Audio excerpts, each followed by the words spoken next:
সকাল সকাল ঘুম থেকে উঠে নিজের ওই টুকটাক কাজবাজ সেরে সবার প্রথমে আমি স্নানটাই সেরে নিয়েছি। যেহেতু অক্ষয় তৃতীয়া ছিল কালকে, আর অক্ষয় তৃতীয়ার দিনই কিন্তু আমাদের দোকানে পুজো হয়। তাই দোকানে পুজো মানেই কিন্তু সকাল সকাল স্নান বান করে রেডি হতে হবে, আর রেডি হয়ে সকলে মিলে দোকানে যেতে হবে। মা আর বাবা কিন্তু সকাল সকালই একদম চলে গেছে, আমি আর দিদি কিন্তু একটু পরে যাব। মানে মা আর বাবা যেহেতু পুজোয় বসবে তাই ওরা কিন্তু সকাল সকালই চলে গেছে। আমি আর দিদি যেহেতু পুজো করব না তাই আমরা একটু দেরি করেই যাচ্ছি। যাই হোক, আমার স্কিন কেয়ার মানেই কিন্তু ওই প্রত্যেক দিনের একটু টোনার, একটু ময়শ্চারাইজার, আর এই গরমের জন্য একটু সানস্ক্রিন। কিছুদিন আগেই কিন্তু আমার একটা ভিডিওতে একজন কমেন্ট করেছিল যে আমি কিসের সানস্ক্রিন ইউজ করি। প্রায় 2 বছর হয়ে গেল আমি কিন্তু প্লামের এই সানস্ক্রিনটা ইউজ করছি। এর আগে কিন্তু আমি লোটাসের একটা সানস্ক্রিন ইউজ করতাম, কিন্তু প্রায় 2 বছর হয়ে গেল এখন এটাই ইউজ করছি। যেহেতু দোকানে পুজো তাই কিন্তু মাথায়ও স্নান করে নিয়েছি। আর এই কোকড়া চুল নিয়ে আগে কিন্তু আমার একদমই ভালো লাগতো না, কিন্তু যত দিন যাচ্ছে তত কিন্তু নিজের চুলের প্রতি অবসেশন আমার বেড়েই যাচ্ছে।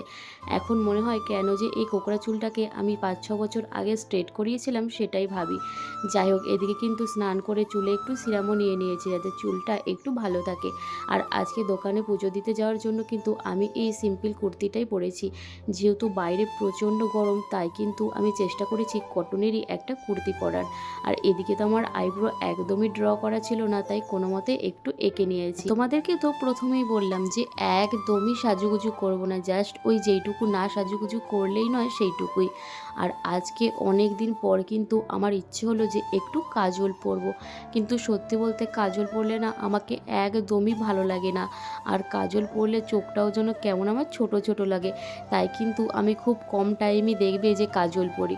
কিন্তু আজকে যেহেতু অক্ষয় তৃতীয়া তাই ভাবলাম যে একটু কাজল পরি। যাই হোক, কাজল পরে কেমন লাগছে অবশ্যই কমেন্ট করে জানিও। যাই সাজি আর নাই সাজি, সব শেষে এই কালো টিপটা না পরলে যেন মনে হয় সাজটা একদম ইনকমপ্লিট রয়ে গেল।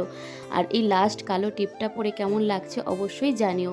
আর এদিকে সব শেষে ভুলেই গেছিলাম যে আমার এই সোনার চেনটাও পরতে হবে। মালা না পরলে কিন্তু গলাটা খুবই ফাঁকা ফাঁকা লাগে, কিন্তু এত গরমে আমি আর মালা পরে থাকতে পারছিলাম না।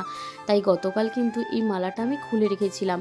আর দোকানে গিয়ে কি কি করলাম না করলাম নেক্সট পার্টে কিন্তু সব কিছুই তোমাদের সাথে শেয়ার করবো। চ্যানেলটা সাবস্ক্রাইব